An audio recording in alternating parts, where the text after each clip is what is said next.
tak pernah menjadi setuju. Ini juga yang kiasan. Nampak kopi cat, misalnya layangan boleh, misalnya boleh kan. Itu setuju itu. Tapi kalau tidak setuju, tidak ngecek setuju. Saya yang mentimpa jalan itu kali ada setuju kan? Model itu yang kau ajar gitu kan? Konteks tu. Misal materi lain, sumbang misalnya sumbang 2 balik. Sumbangnya. Misalnya sumbang 2, sumbang 2. Mungkin ada gambarnya mungkin yang fokus. Yang kedua sumbang lain misalnya. Misalnya laki bini, abo kak bini, laki bini. Mereka padang. Kan sana bini mana produksi tinggal di bawah sumbang. Atau di sana laki-laki mo. Atau kamu makan laki-laki mo. Ketiga setiga sumbang. Kontek-kontek model itu kan.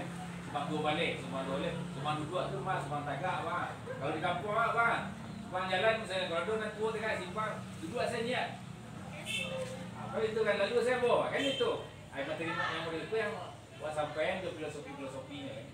Tidak di area konflik itu nya, di area konflik maksudnya kok saat si Kido menjalehan sumbang 2 balik, sumbang 2 meleko. Ibu kau dah balik, ada model itu dong dia. Itu mesti kan.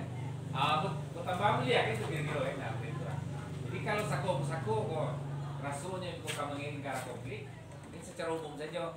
Tentu bah ke bawah balian ke bedang sako kan. Baik sekali Dewan kan.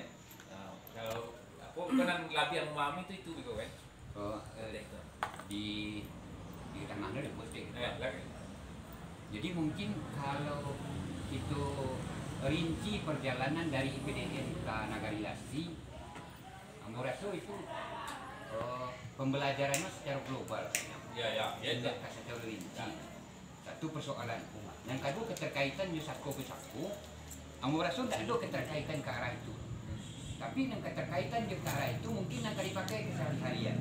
Mungkin contohnya salah satunya mungkin masalah tata krama, mungkin masalah ada sopan santun. Mungkin itu nak digunakan di bidang sakuan. Tidak kamu ulas orang tok sakun murah. Tidak kamu ulas masalah datuk murah. Mana itu loh. Jadi ulasan mungkin kalau secara